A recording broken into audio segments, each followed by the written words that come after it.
주연이가 제가 한 3년 못 들었는데 저랑 안 친하고 삼촌이랑 같이 질투나요.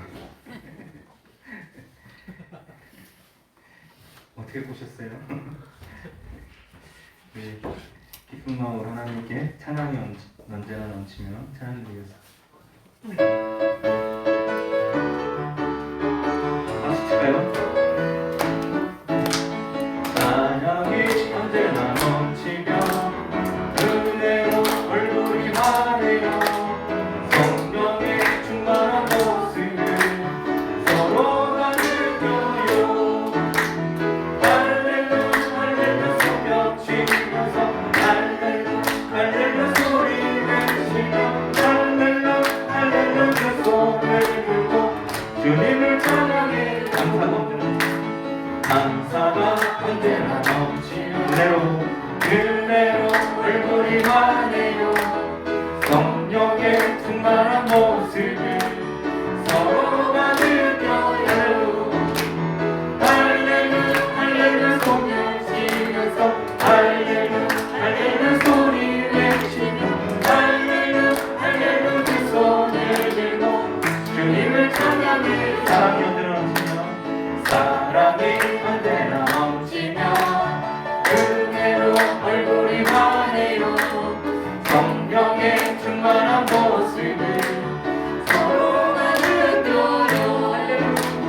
할렐루야 할렐루야 손뼉 치면서 할렐루야 할렐루야 소리 외치며 할렐루야 할렐루야 두 손을 들고 주님을 찬양해요. 네, 이 산지를 내게 주소서. 우리 갈렙이 되어서 한번 이 찬양 들어보겠습니다.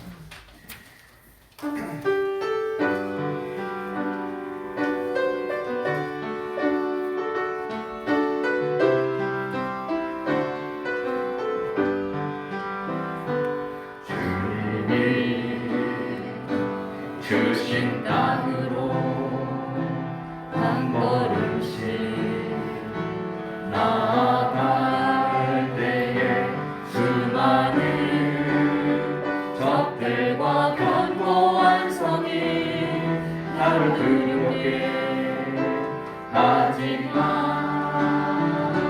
주님을 신뢰함으로 의지함으로 주님이 주시는 담대함으로 큰 소리 외치며 나아가네. 이 산지를 내게 주소서. 그날에 주께서 말씀하신 이제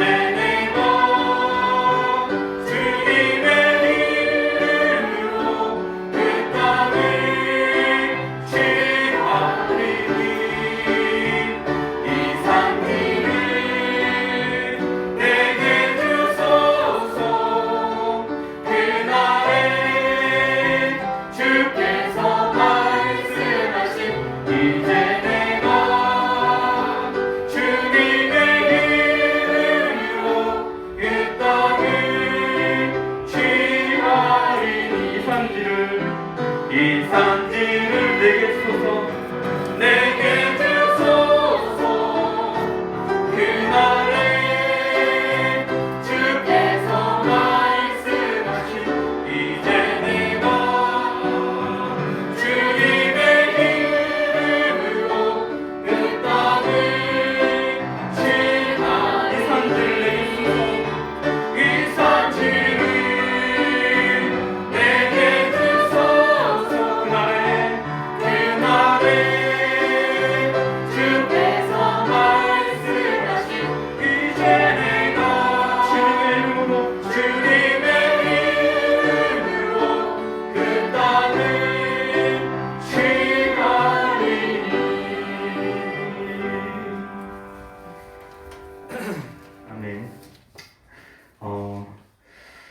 유튜브를 제가 많이 보는데 예전에 아까 마침 목사님도 설교 시간에 비슷한 말씀하셨는데 마침 그 이제 어떤 유튜브냐면 군인들 이제 제가 제일 많이 보는 게 동물들이고 그다음에 이제 여러 가지 보는데 군인들이 이제 특공대 특전사 같은 거 나와서 이렇게 막 하고 인터뷰하는데 나라를 위해서 이 한 몸 기꺼이 바치겠노라 이제 군인들 다 그렇게 얘기하잖아요. 근데 이제 그 사명감에 불타가지고 막 그냥 결연하게 얘기하는데 저 사람은 자기 젊은 목숨도 나라를 위해서라도 저렇게 죽을 수 있는데 그게 진짜잖아요. 그때는 나중에 몰라도 그런 각오인데 우리는 영원한 하늘나라를 위해서 목숨을 바칠 수가 있나. 이게 그 사람 한 번 죽으면 끝이라고 생각할 텐데도 그 목숨 기꺼이 나라를 위해서 바친다고 하는데 나는 하나님 나라를 위해서 영원한 나라인데도 하나님 위해서 내 목숨 바칠 수 있나. 이제 나도 순교의 정신을 가져야겠다 이렇게 하는데 이게 근데 이렇게 상상해보면 못할 것 같아요. 막상 하나님 때문에 죽을 그걸 이렇게 위기가 오면 내가 과연 결연하게 그렇게 이 한 목숨 바칠 수 있을까? 꿀리더라고요. 그 북한 선교사들도 동영상도 제가 자주 봐요. 근데 이제 그분들께 가서 이렇게 설교하실 때 보면 어떻게 저럴 수가 있지? 어떻게 자기 목숨을 진짜로 한 번 잡히면 끝인데 자기뿐이 아니라 자기 가족들, 예를 들자는데 그걸 어떻게 저렇게 할 수가 있지? 정말 존경스럽기도 하고 또 본받고도 싶고 또 나도 하고 그렇게 됩니다. 아마 은혜인 것 같아요. 은혜, 주님께 받은 그 은혜가 그분들을 그렇게 끌어가는 그런 원동력이지 않을까. 또 나도 믿음 생활을 잘하려면 항상 그 은혜를 잊지 말고 살아야겠다라는 그런 생각에서 찬양이 좀 긴데 그리고 좀 힘들어요. 높이 올라가서 하지만 우리 은혜 아니면 죄 없이 살 수 없는 이런 고백을 이 찬양을 통해서 하나님께 오늘 드린 마지막 찬양입니다. 고백드리겠습니다.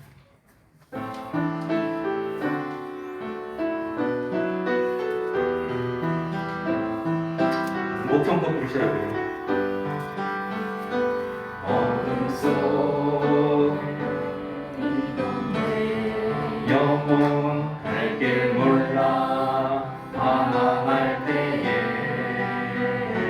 주의 십자가 영광의 그 빛이 나를 향해 비추어 주셨네. 주홍빛 꽃가도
묵상 기도드림으로 주일로 예배 시작하겠습니다.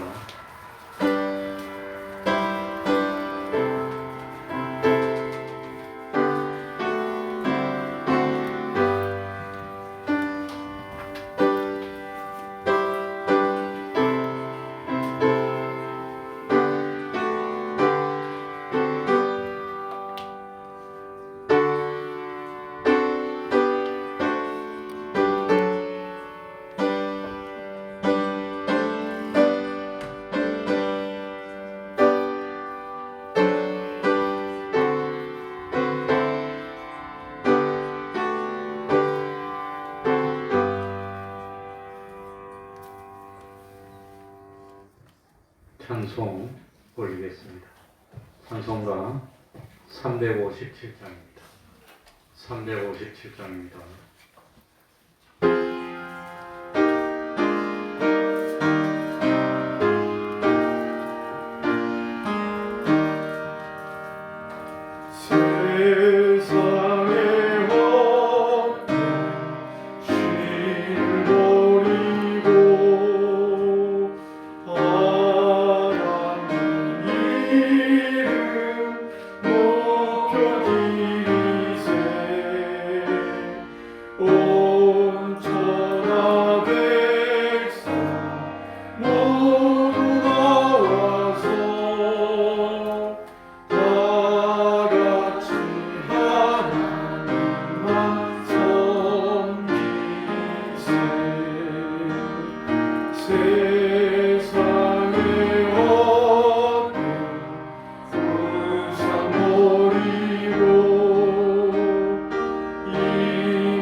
이 시간에는 시편 121편을 교독하겠습니다.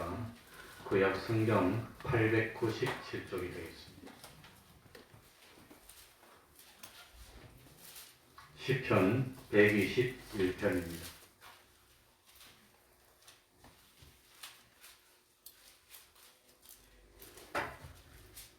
교독하겠습니다. 내가 산을 향하여 눈을 들리라. 나의 도움이 어디서 올꼬? 나의 도움이 천지를 지으신 여호와께서로다. 여호와께서 너로 실족지 않게 하시며 너를 지키시는 자가 졸지 아니하시리로다.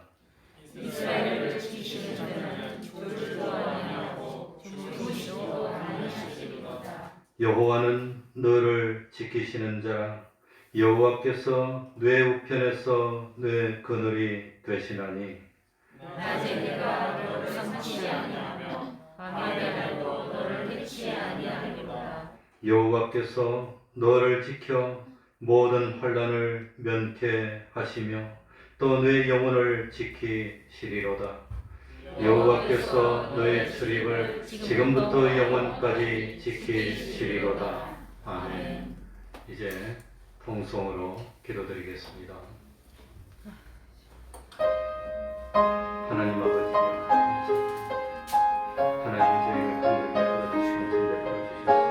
하나님 아버지 시간에도 한번 그렇게 해주셨습니다. 온전히 하나님의 뜻이시오. 하나님 아버지시여, 아버지 하나님이여, 온전히 하나님 진실로 듣는 자가 살아나는 하나님 아버지시여, 아버지 하나님이여, 온전히 말씀이 살아나시옵소서. 아버지 하나님 이제는 온전히 기억하고 하나님을 증거하게 하나님 아버지 하나님 아버지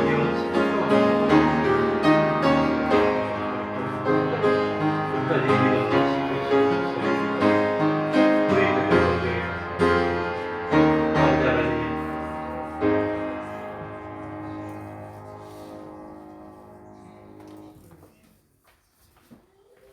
하나님의 말씀 마가복음 6장 14절입니다. 마가복음 6장 14절입니다. 마가복음 6장 14절부터 16절까지를 제가 읽겠습니다.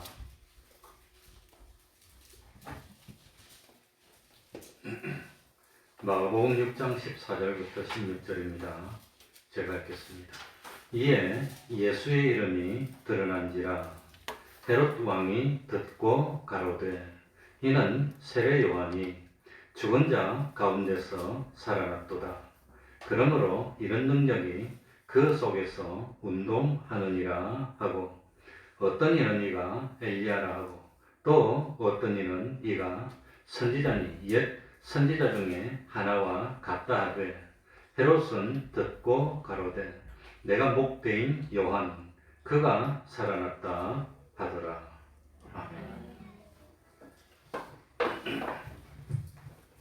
예수님은 자라났던 고향 나사렛에서 마음 아프게 배척을 받았습니다. 그래서 나사렛을 떠난 예수님은 갈릴리의 모든 촌을 두루두루 다니시면서 복음을 전거하고 구원의 도리를 가르쳤습니다. 예수님이 세상에 머무르는 시간은 점점 지나가고 있었습니다.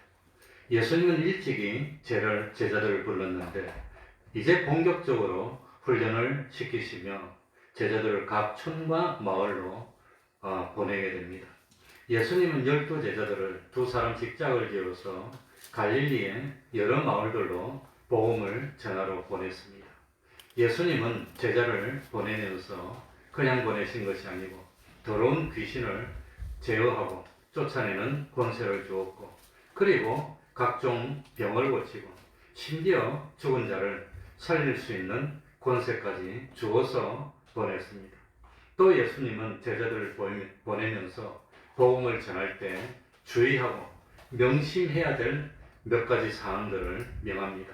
제일 먼저 복음을 전하러 다니면서 양식도 가지지 말고 주머니도 가지지 말고 돈도 가지지 말고 전적으로 주님을 의지하도록 하면서 보냈습니다.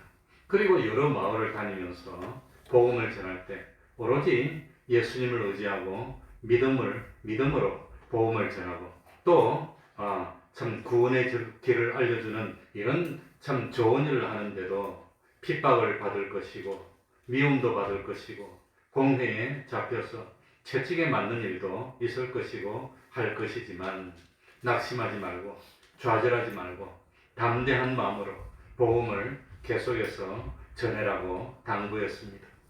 예수님의 제자들은 충성스럽게 순종했습니다. 예수님이 가르치신 그대로 제자들도 똑같이 가르쳤습니다. 예수님이 권능을 행하신 그대로 제자들도 권능을 행합니다. 그 결과가 어떻게 됐죠? 그 결과 예수님의 이름이 널리 드러나게 됐다는 겁니다.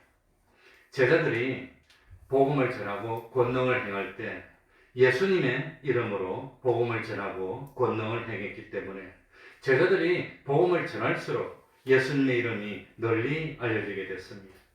그래서 오늘 본문에 보면 갈릴리 사람들은 예수님에 대해서 참 여러 가지 소문을 퍼뜨리게 됩니다. 하나는 죽었던 세례 요한이 살아났다고 소문이 돌고, 또 하나는 하나님이 보내신 엘리야 그가 예수님이라는 그런 소문이 나고, 세 번째는 옛 선지자 중에 하나가 나타났다고 보는 그런 소문들이 났습니다. 그래도 갈릴리 사람들이 예수님에 대한 그런 생각은 그래도 상식적이고 양심적이었습니다.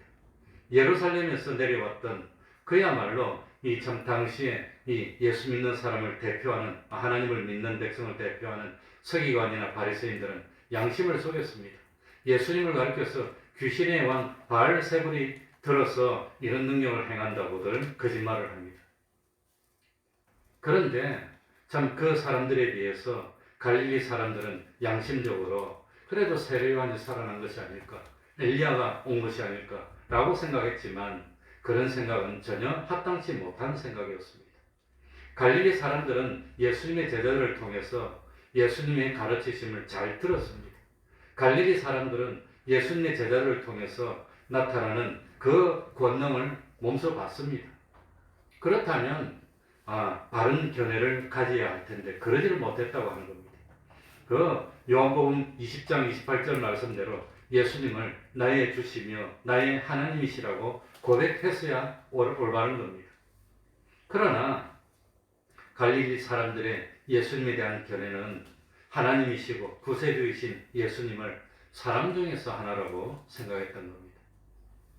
예수님을 선지자 중에 한 사람으로 믿어서는 구원을 받을 수 없는 겁니다. 그게 중요합니다.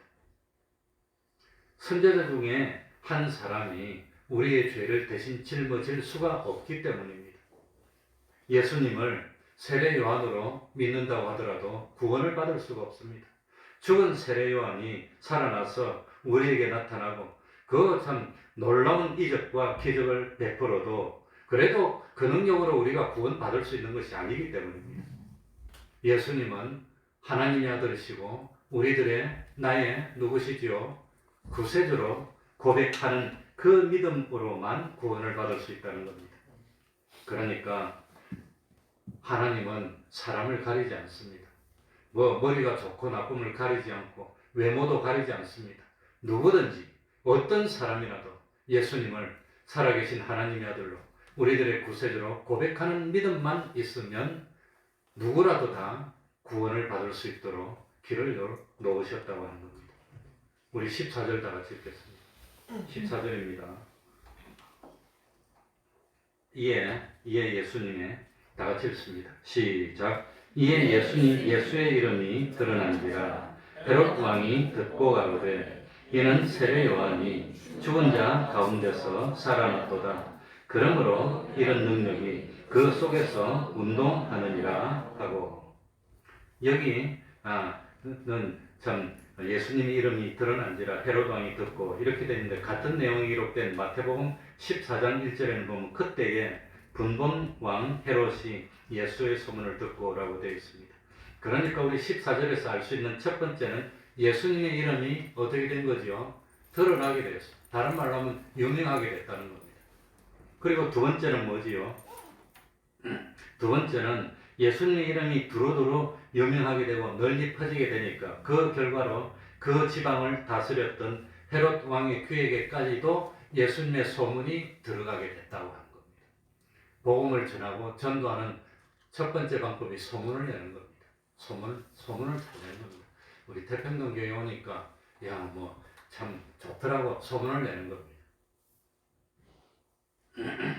그래, 예수님의 12제자들이 각 마을로 다니면서 둘씩 다니면서 예수님의 가르치심을 전파했습니다. 예수님의 이름으로 권능을 행했습니다. 예수님에 대한 소문이 점점 전파돼서 예수님이 홀로 전파하실 때보다도 아마도 훨씬 더 널리 소문이 빨리 퍼지게 됐습니다. 예수님의 제자들이 복음을 전한 결과가 뭡니까? 예수님이 유명하게 됐다는 겁니다. 왜냐하면 예수님의 제자들은 어떤 일을 하든지 누구의 이름으로 했지요? 예수님의 이름으로. 자기 이름으로 한 게 아니라 예수님의 이름으로. 그래서 사도행전 3장에도 보면 베드로와 요한이 성전으로 올라가다가 나면서부터 안전병이 된 사람 만납니다. 나면서부터 안전병이 된 사람들은 미문에 앉아서 구걸을 하려고 그랬습니다. 그런데 이 사람이 베드로와 요한을 보고 구걸할 때 베드로가 은과 금은 나에게 없거니와 나에게 있는 것으로 너에게 주노니 누구의 이름으로 일어나 걸으라. 나사렛 예수. 그러니까 베드로의 이름으로 내가 너를 고쳐줄게 이러지 않았다는 겁니다. 나사렛 예수 그리스도의 이름으로 우리의 스승이 되고 지도자가 되고 구세주가 되는 예수님의 이름으로 일어나 걸으라고 하니까 일어나서 걸었습니다. 그러니까 사람들이 놀래가지고 이 안전뱅이를 보다가 안전뱅이를 베드로가 붙잡으니까 안전뱅이가 베드로에게 막 모였습니다. 그러니까 왜 나를 주목하느냐? 내가 고쳤느냐? 내가 고쳤다고 하면 그 사람 뭐가 되는 겁니까? 하나님의 영광을 훔치는 게 되는 겁니다. 내가 고친 게 아닙니다. 내가. 그래서 참 자기 권능으로 이 사람을 크게 한 것이 아니라고 예수님의 이름을 높였다는 겁니다. 제자들이 참 주님께 순종했습니다. 그래서 참 예수님의 이름이 점점 유명해졌고 온 갈릴리에 다 퍼지게 됐습니다. 그래서 참 제자들은 예수님에게 순종했고 그런데 마태복음 9장 28절에 보면 제자들이 귀신을 쫓아내지 못해서 쩔쩔맨 적이 있습니다. 예수님이 권능을 주지 않으면 아무 일도 할 수 없다는 겁니다. 그래서 예수님은 제자들에게 계속해서 기도하라는 겁니다. 기도를 해야 권능을 얻는 겁니다. 기도하고 있습니까?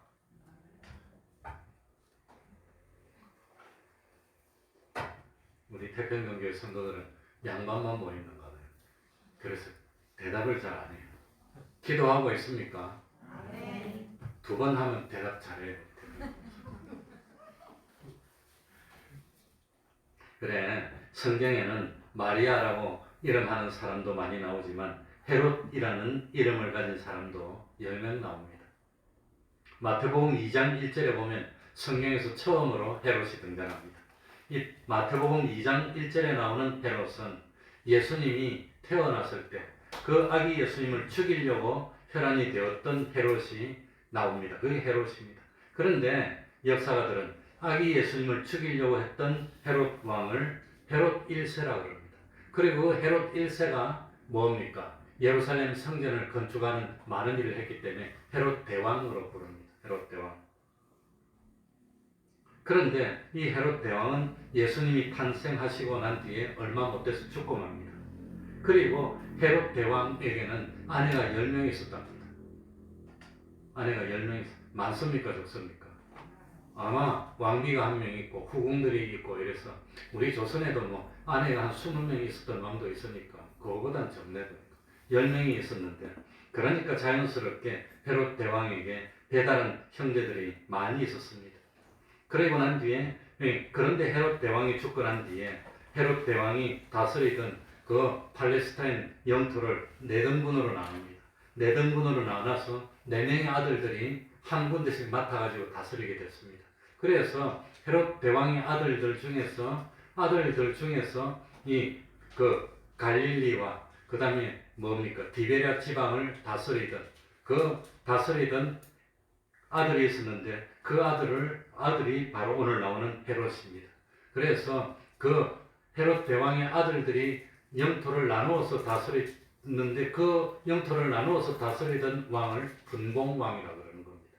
헤롯 왕은 원래 왕이고 그 아들 4명이 이제 영토를 4등분 해가지고 하나씩 맡아서 다스렸는데 그걸 분봉왕이라고 합니다.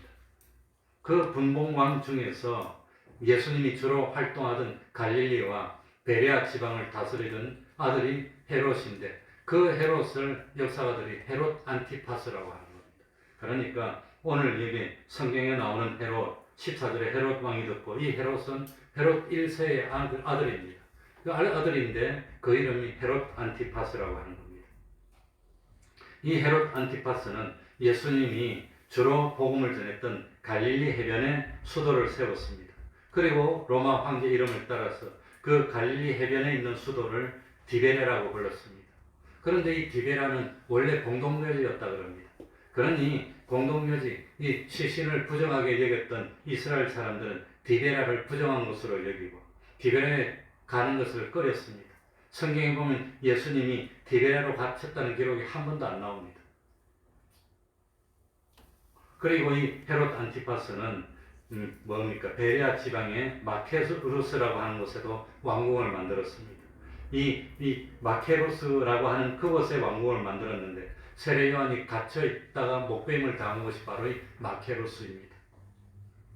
그런데 이 갈릴리하고 이 마케루스는 거리가 떨어져 있습니다. 베레아 지방 거리가 떨어졌습니다. 그래서 예수님은 주로 갈릴리에서 복음을 전했고 주로 베레아의 마케루스에 머물던 헤롯 안티파스는 좀 떨어져 있고 그래서 이 헤롯 안티파스는 예수님을 직접 만나는 기회가 없었는데 마침내 소문이 퍼지고 갈릴리에 퍼지고 베레아에 퍼지고 그 베레아에 있던 마케루스에 있던 그 헤롯 안티파스에게도 예수님의 소문이 들렸다고 하는 겁니다. 그러니까 이때는 예수님의 소문이 갈릴리하고 베레아하고 그 다음에 밑으로 오면 온 유다 예루살렘에까지 이제 다 퍼지는 겁니다. 그런데 원래 이 헤롯 안티파스는 아라비아 왕이었던 아렙다 왕의 딸과 결혼을 했습니다. 그런데 결혼을 했는데 외모가 마음에 안 든다고 이혼을 해버렸습니다. 그러고 난 뒤에 정말로 외모가 마음에 드는 사람을 만났는데 그 외모가 마음에 드는 사람의 이름이 뭐지요? 뭐였죠? 헤로디아입니다. 그런데 그 헤로디아는 그 헤롯 안티파스의 배다른 그 이복 동생이었는데 다른 지방을 다스리던 동생인데 바로 그 이름이 헤롯 빌립입니다. 이 동생 빌립이라고 나오는데 헤롯 빌립입니다. 그런데 이 헤롯 빌립은 성격이 워낙 포악해가지고 초창기에 얼마 안 돼서 권력을 빼앗겨 버렸습니다. 로마의 황제가 권력을 갖다 빼앗아고 그러고 뭡니까? 로마에서 총독을 보내서 직접 다스렸다는 겁니다. 원래는 다 헤롯의 영토인데 그래 총독이 오게 된 겁니다. 그래가지고 이 동생 빌립이 권세를 잃어버리고 힘이 없어지니까 그 아내가 탐이 나가지고 그 아내를 강제로 빼앗아서 자기 아내로 삼았어. 헤로디아는 권세 있는 헤롯 안티파스가 좋다고 쫓아가서 그래가 결혼해버렸어요.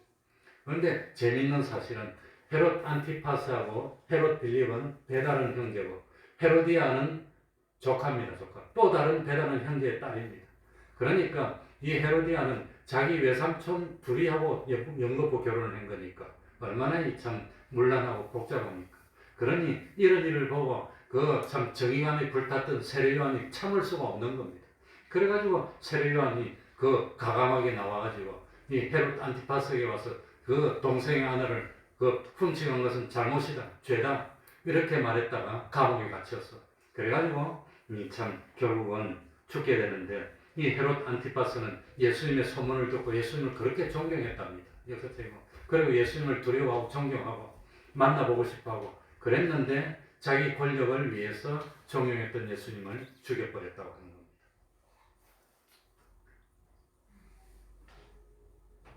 그런데 갈릴리의 온 지역에 예수님의 소문이 퍼지고 자연히 그 뭡니까 베레아 지방에 있던 그 예수님의 헤롯 안티파스에게도 소문이 들려가지고 그래서 오늘 14절에 보니까 이에 예수님의 이름이 다 퍼져서 누구까지도 들었고 이 헤롯 왕이 분봉왕이고 헤롯 대왕의 아들인 헤롯 안티파스인데가 듣고 이제 이렇게 됐다고 하는 겁니다.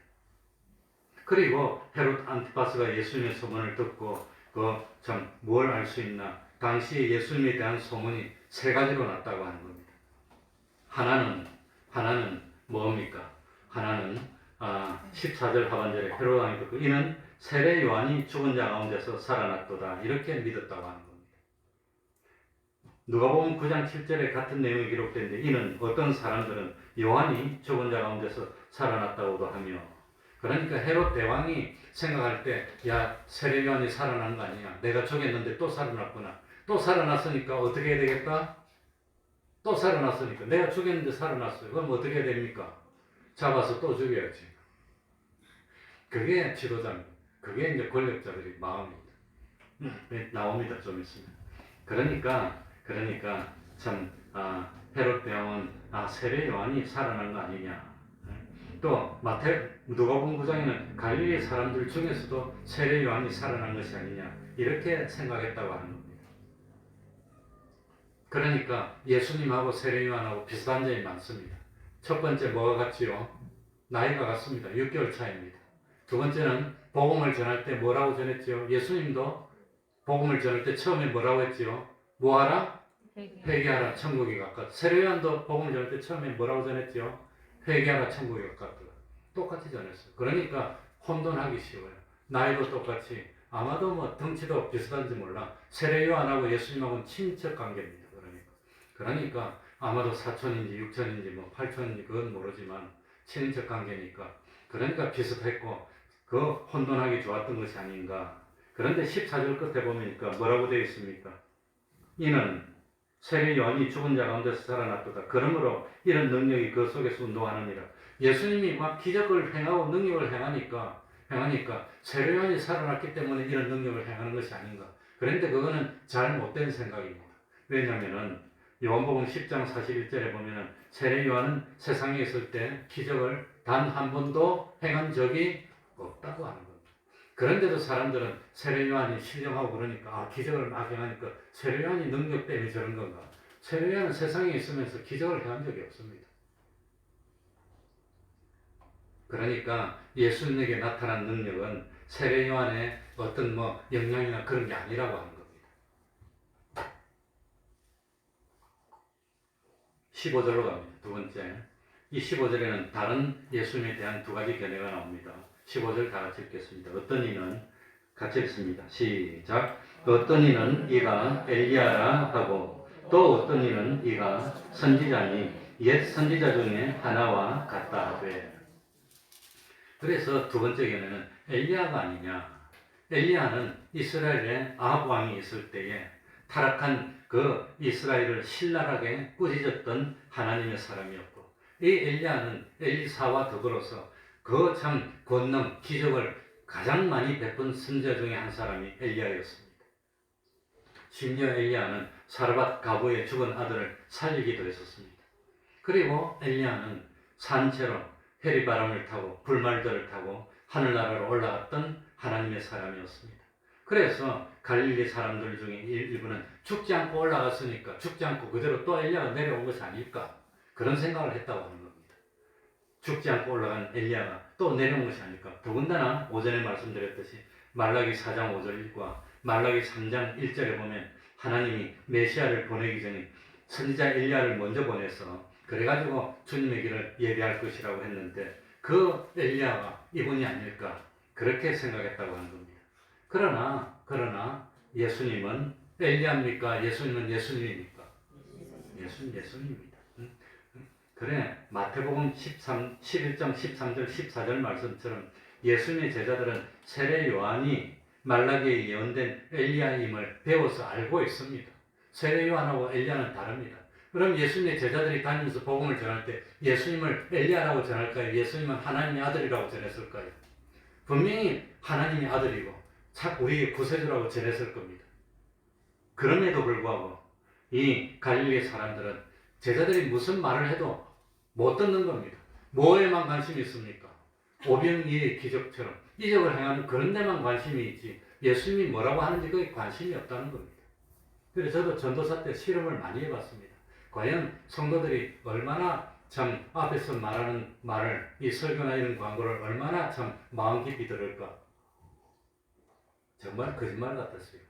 제가 전도사 있을 때 그 청량리에서 9년 동안 한 교회에서 전도사를 하다가 이렇게 개척을 나왔는데 분명히 목요일마다 우리는 저기 북악턴을 지내서 저기 우리 교회 이제 기도원인데 거기 일주일에 한 번씩 산기도를 갔는데 그 기도원에 가서 이제 기도하고 밥도 먹고 좀 쉬고 오고 이렇게 했는데 목요일 날 이번 목요일은 목사님이 일해서 못 가고 이 우리 신영철 전도사가 그 인도할 겁니다 하고 광고했는데 목요일에 와서 이제 버스 타고 가는데 한 29명 기도하러 가려고 모였는데 내가 따고 가고 목사님 안 보이면 왜 목사님 안 왔냐고 물어보는 사람이 10명 중에 7명쯤 돼요.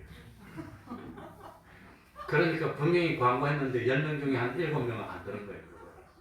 거짓말 같지만 제가 거짓말하는 게 실제로 그랬어요.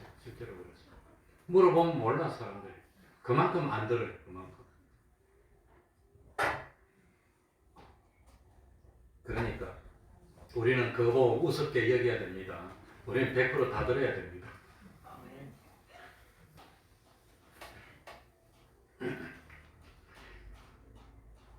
그래, 갈릴리 사람들은 뭐냐? 제자들이 무슨 복음을 전하는지 그건 관심이 없고 신기한 것만 구경하려고 했다고 하는 겁니다. 그러니까 참 이 갈릴리 사람들이 예수님에 대해서 바른 지식을 가지지 못했다고 하는 겁니다. 그리고 예수님에 대한 세 번째 견해는 뭡니까? 예수님을 옛 선지자 중에 하나와 같다고 여기는 사람들이 있었습니다. 같은 내용을 담고 있는 누가복음 9장 8절에 보면 그 일례로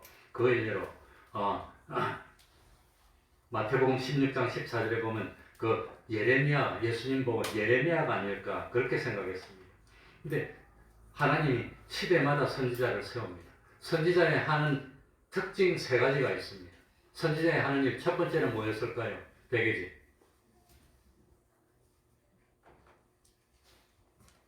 이불 깔아줘야 되겠어. 옛날에 누군가는 뭡니까? 그 베개를 선물 받았더라고. 보니까 학교 갔다 오는데 베개를 하나 들고 와 학교에서. 너 그게 뭐냐? 선물 받았대. 왜 그거 선물 받았냐? 하도 학교에서 자서 베개를 주더래요. 아니 베개 깔고 자라고. 누가 그랬다고 내 말하면 큰일 날 것 같아서 안 돼. 진짜로 받아서 그 베개 지금도 있는지 몰라 그랬어요. 자그마한 베개를 하나 가져왔더라고. 그래도 제일 작게 선지자가 하는 일 첫 번째는 뭐냐면 말씀 전파입니다. 말씀 두 번째는 뭡니까? 회개 촉구입니다. 회개. 세 번째는 뭡니까? 회개 촉구에도 안 되면 심판을 예언하는 겁니다. 선지자가 이 세 가지 일을 했습니다. 그런데 예수님은 이 세상에 오셔가지고 어떻게 했습니까? 말씀을 전파했습니다. 두 번째는 뭐도 촉구했지요? 회개하라. 세 번째는 뭐도 했지요? 심판도 했고. 거기다가 예수님은 네 번째로 뭐까지 행합니까? 권능, 기적을 많이 베풀었어요. 그러니까 이스라엘의 선지자들이 갖춰야 될 걸 다 갖췄다고 하는 겁니다. 그러니 갈릴리 사람들이 예수님 보고 선지자 중에 하나라고 여기는 것은 너무나 당연한 겁니다.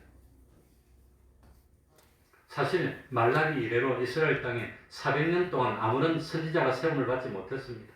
그런데 예수님이 오더니 구원의 돌이 말씀을 잘 가르치고 회개하라 그러지. 그 다음에 참 심판도 전하지. 그 다음에 기적을 막 행하지. 이러니까 아이고 하나님의 사람이다. 선지자다. 그렇다고 하는 겁니다. 그런데 참 예수님의 고향 사람들은 예수님이 직업이 목수라는 걸 걸어서 예수님을 인정하지 않았습니다. 그리고 예수님의 고향 사람들은 나사렛 사람들은 예수님의 형제들이 여기 있는데 자기가 뭐라고 선지자래 그러면서 마음 아프게 예수님을 배척해서 예수님은 고향 땅에서는 기적도 많이 행하지 못하고 머물러 있지도 못하고 심지어 처음에 나사렛 갔을 때는 낭떠러에서 밀을 떨쳐 죽이려고 그러는데 참 아직 때가 안 돼서 건너를 서서 빠져나오는 그런 일이 있었으니까 고향에서는 참 인정받기가 그만큼 힘들고 어려운 그런 고통을 당했습니다. 갈릴리 사람들은 그래도 나사렛 사람보다는 나사렛은 갈릴리 큰 쪽에서 한 마을이 나사렛입니다. 그 나사렛을 포함해서 수십 개의 마을이 있는 갈릴리 지방에서는 예수님을 선지자로 여겼으니까 그래도 좀 낫지만 그래도 성경에 보면 예수님을 선지자라고 하지 않았습니다. 예수님은 베드로의 고백처럼 참 하나님의 아들이고 우리의 구세주로 믿어야 구원받을 수 있다고 하는 겁니다. 그래 우리 할아버지도 참 3.1 만세운동 때 그 젊을 때 그 일본 순사를 한 서너 명 죽였다고 그럽니다. 몽둥해가지고. 그러고 독립운동 하는 사람들이 그 위험하니까 여기 있지 말고 피해라 그래서 이제 그 만세운동이 끝나면 잡혀서 죽을 거니까 피하려고 저 임시정부가 있는 상해로 갔는데 상해로 가다가 연락을 받았어요. 그때 상해로 넘어가는 길을 일본 순사들이 다 지키고 있다 넘어가서 다 죽였어요. 그러니까 상해로 가지 말고 덕적도로 피해라고. 그래서 할아버지가 덕적도로 피해서 그래가지고 덕적도에서 저희 할아버지가 결혼을 해가지고 살았습니다. 그래서 살다가 선교사를 만나가지고 거기서 예수를 믿게 되고 나중에 이제 목사로 이제 됐는데 그 목사 안수 받을 때 조건이 뭐냐면 고향에 가서 개척교회를 하는 겁니다. 우리가 원적이 황해도 신천이니까 황해도 신천 가가지고 그래가지고 아무도 없는데 어느 날 파송하니까 그냥 가는 거예요. 그래가지고 그 당시만 해도 인심이 좋아가지고 제일 큰 나무 앞에서 사각 상자 하나 놔두고 이 아들들 딸들 쭉 놔두고 찬송하고 예배드리고 그러니까 이장이 자기 집으로 미리 오라 해서 자기 집으로 들어가서 거기서 개척교회를 했답니다. 한 3년 지나니까 목사 안수를 해주더랍니다. 옛날만 그 당시만 해도 그렇게 순수하고 고향 가서 아무튼 복음을 전하고 목사가 받는 그런 일이 있었는데 지금 그러면 아마 목사 한 명도 안 될 것 같아요. 그렇습니다. 자, 세 번째로 16절입니다. 16절 읽고 마치겠습니다. 헤롯은 듣고 다 같이 읽겠습니다. 시작. 헤롯은 듣고 가로되 내가 목배인 요한은 그가 살아났다 하더라. 다 같은 내용이 있는 누가복음 9장 9절을 보면 헤롯이 가로되 요한은 내가 목배었거늘 이제 이런 일이 들리니 이 사람이 누군가 하며 저를 보고자 하더라. 그 헤롯은 그 베레아 지방에 있었는데 그런데 소문을 들었습니다. 그리고 소문을 듣고 난 뒤에 결론을 내린 것이 이 세례 요한은 내가 죽였는데 이상하다 죽였는데 다시 살아났나? 그렇게 생각을 한 겁니다. 그러면서 뭡니까? 다시 만나고 싶어 했습니다. 왜 헤롯 안티파스는 예수님을 보려고 했을까요? 또 만나서 뭐 하려고 그랬을까요? 예수님을 또 만나서 뭐가 하고 싶었을까요? 첫 번째는 뭐냐면은 예수님이 신기한 이적을 행하는 걸 보고 싶어 했어요. 그래서 신기한 이적을 보고 싶어 했고, 왜 성경에 나옵니다. 두 번째는, 왜 만나려고 했냐? 어디 나오더라, 그게? 누가복음 13장 31절에 보면은 헤롯이 예수님을 죽이려고 한다는 내용이 나옵니다. 그러니까 예수님을 만나서 죽이려고 했다는 겁니다. 자기가 죽였는데 또 살아나서니까 놔두면 안 되잖아요. 또 죽이려고 한 겁니다. 그러니까 헤롯 안티파스는 자기 아버지인 헤롯 1세보다 더 지독하고 악한 사람이었다는 겁니다. 자기 아버지는 이 예수님을 죽이려고 하다가 예수님을 못 죽였어요. 그러니까 예수님을 죽이려고 어떻게 합니까? 예수님이 어디서 태어났지요? 베들레헴. 그 베들레헴 지경에 있는 3살 밑으로 난 아기를 다 죽이는 겁니다. 예수님 죽이려고. 그렇게 독했는데 이 헤롯 안티파스는 뭡니까? 세례 요한 죽이고 세례 요한 비슷한 예수님이 오니까 이것도 또 죽이려고 또 했으니까 얼마나 악독한 사람입니까? 그리고 자기 배다른 형제 헤롯 빌립이 권세를 잃어버리니까 그 아내가 자기 조카였는데 아무튼 자기 조카지만 자기 배다른 형제의 아내인데 그걸 권세를 잃어버린 틈을 타서 빼앗아서 강제로 자기 아내로 삼으려니까 헤로데도 좋아해서 그래가지고 또 결혼하고 자기 아내를 만들어버린 겁니다. 그러니까 세례 요한에게 욕을 먹었고 그렇게 악했다고 하는 겁니다. 그러니까 참 그 당시에 빌라도 총독이 예루살렘을 다스리고 있었는데 그런데 빌라도는 유대인들이 소동하는 것을 원치 않았습니다. 소동하면 잘못하면 이 소유가 일어나면 로마 황제가 듣고 잘못 다스린다고 그래갖고 자기를 쫓아내면 안 되니까 이 고민을 했습니다. 유대인들이 일어나도 안 되고 빌라도는 예수님에게 죄가 없기 때문에 예수님을 십자가에 못 박는 것도 좀 마음에 안 들고 그래서 고민하다가 딱 보니까 예수님이 어디 사람이라는 걸 깨닫게 됐지요. 예수님이 어디 사람이지요? 갈릴리 사람이니까. 그런데 갈릴리를 다스리는 책임자가 누굽니까? 그게 헤롯 안티파스입니다. 그래가지고 이 빌라도 총독이 잘됐다. 자기 관할이 아니라 이 갈릴리 사람이니까 헤롯 관할이니까. 그래서 빌라도가 예수님을 누구한테 보냅니까? 헤롯 안티파스한테 보내버리는 겁니다. 뭐 하려고 보냅니까? 자기 책임 안 지려고. 죽여야 되는데 죽이려고 하니까 양심의 가책이 되고 안 죽이려고 하니까 소유가 일어날 것 같고 아이고 잘됐다. 그런데 마침 헤롯 안티파스가 6월절을 맞이해서 예루살렘으로 온 겁니다. 헤롯 이제 예루살렘에 와서 이제 남자들이 예루살렘 그러니까 아이고 잘됐다고 이 빌라도 총독이 예수님을 헤롯한테 보내니까 헤롯은 예수님을 한번 만나보고 싶었어요. 왜 만나보고 싶단 말입니까? 예수님이 기적을 행한다는 소문을 많이 들었어. 그러니까 기적을 행하나 싶어서 한번 보고 또 궁극적으로 예수님을 죽이려고 만나보고 싶었는데 예수님을 만난 겁니다. 그래가지고 이 헤롯이 참 예수님을 불러가지고 질문을 합니다. 그런데 질문을 하는데 예수님이 헤롯의 질문에 어떻게 했지요? 헤롯이 물어볼 때 예수님이 어떻게 했습니까? 대답을 하지 않았다는 거예요. 왜? 질문하는 의도를 아니까. 그때 대제사장들과 서기관들이 이 헤롯 왕 밑에 가서 예수님을 막 고소했습니다. 그게 다 듣고 예수님이 한마디도 대답을 하지 않아요. 헤롯이 답답하니까 내가 너를 살릴 권세도 있고 죽일 권세도 있는데 왜 대답을 안 하느냐. 하나님께서 위에서 주시지 않으면 아무도 권세를 행할 수 없느니라. 그러고 딱 대답을 안 했습니다. 진주를 돼지한테 던지지 않았다는 겁니다. 그래, 참 갈릴리 사람들은 예수님으로부터 직접 가르침을 받았습니다. 예수님이 행하는 권능을 직접 보았습니다. 또 갈릴리 사람들은 예수님의 제자들을 통해서 예수님에 대해서 충분히 듣고 배웠습니다. 헤롯 왕도 빌라도도 참 예수님의 서문을 들었습니다. 다 예수는 알았습니다. 그런데 중요한 것은 이들의 예수님을 뭐하지 않았단 말입니까? 믿지 않았다는 겁니다. 영접하는 자, 곧 그 이름을 믿는 자들에게는 하나님의 자녀가 되는 권세를 주고 구원을 얻는데 영접하지 않고 믿지 않았다는 겁니다. 기회는 자꾸 지나가고 있습니다. 기회가 항상 있는 것이 아닙니다. 지금도 시간은 흐르고 있습니다. 많지 못합니다. 참 영접하고 그 다음에 중요한 게 뭡니까? 영접하고 믿어서 구원 얻었는데 하나님이 왜 우리를 세상에 놔둡니까? 하나님같이 성화되고 하늘나라에서 영광의 구원을 이루라고 자꾸 놔두고 있는데 시간이 자꾸 갑니다. 얼마 없습니다.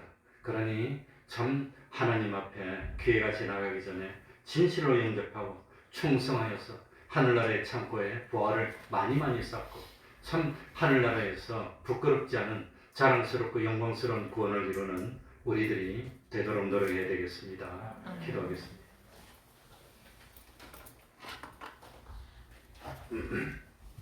하나님 아버지, 사람들이 주님을 알지만 아는 것으로 끝나는 것은 구원받지 못합니다. 기회는 지나가고 있습니다. 양심을 속이고 믿지 않는 경우도 있고 참 믿어야 되겠다는 마음은 있지만 아직까지 때가 안 됐다고 그러는 경우도 있고 여러 가지 핑계를 대고 있습니다. 참 악령에게 양심을 팔고 잠깐 동안 악령이 주는 그 세상의 영광을 누리는 것이 그것이 성공 같지만 영원한 비참이고 실패인 것을 깨닫도록 하여 주옵소서. 하나님 앞에서 온전히 자기를 부인하고 주님을 주인으로 영접하고 참 주님이 주장하시는 진리의 삶을 살고 영감의 삶을 사는 저희들이 되게 하여 주옵소서. 당장은 좋고 우선은 편했지만 그 결말이 멸망으로 이르는 넓은 길을 가는 저희들이 되지 않도록 하여 주옵소서. 가는 사람이 많지 못하고 길이 협소하고 좀 힘들지만 그러나 구원으로 소망으로 가는 저희를 되게 하여 주셔서 때가 되었을 때 요셉처럼 다니엘처럼 총리가 될 수도 있고 때가 되었을 때 주님이 참 쌓지 못할 만큼 복을 주실 수도 있고 참 의인의 자식은 걸시감을 당하지 않는다 하였습니다. 여러 가지로 부족하고 허물이 많지만 믿음으로 의인이 된 우리들 아닙니까? 자손들 참 걸시감을 당하지 않고 세상에서 부족하지 않고 아브라함에게 약속하셨듯이 그 사람을 돕는 자를 하나님이 축복하고 그 자녀를 반대하는 사람을 하나님이 저주하시는 하나님과 하나 되어 동행하는 삶을 사는 저희들 될 수 있도록 은혜 베풀어 주시고 어디 가더라도 우리들이 환영받고 기둥같이 여김받는 복에 거는 데는 저희들 될 수 있도록 하여 주시옵소서. 예수님 이름으로 기도하옵나이다. 아멘. 찬송 올리겠습니다. 346장입니까? 8장입니까? 6장. 346장입니다. 346장 찬송 올리겠습니다.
기도하면은 능력이 되고 힘이 됩니다.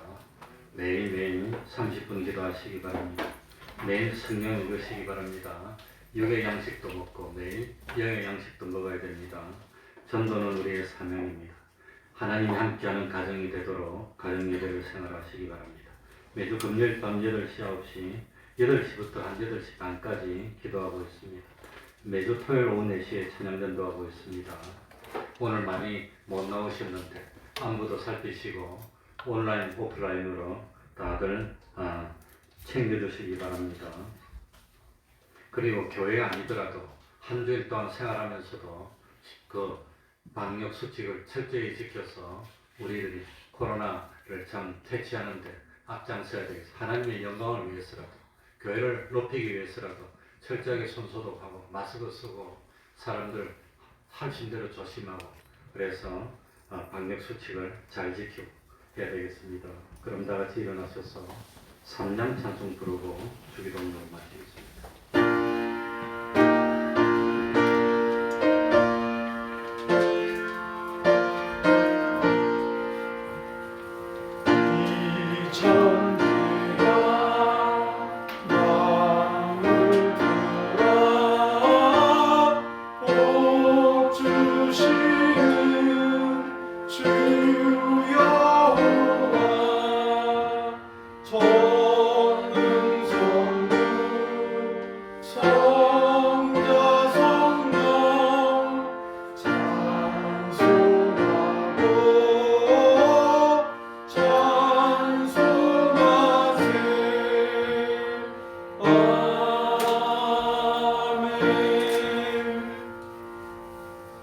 하늘에 계신 우리 아버지여, 이름이 거룩히 여김을 받으시오며 나라의 임하옵시며 뜻이 하늘에서 이룬 것 같이 땅에서도 이루어지이다.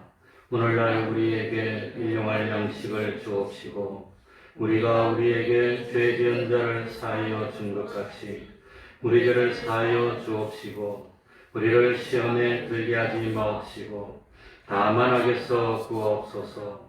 대개 나라와 권세와 영광이 아버지께 영원히 있사옵나이다. 아멘.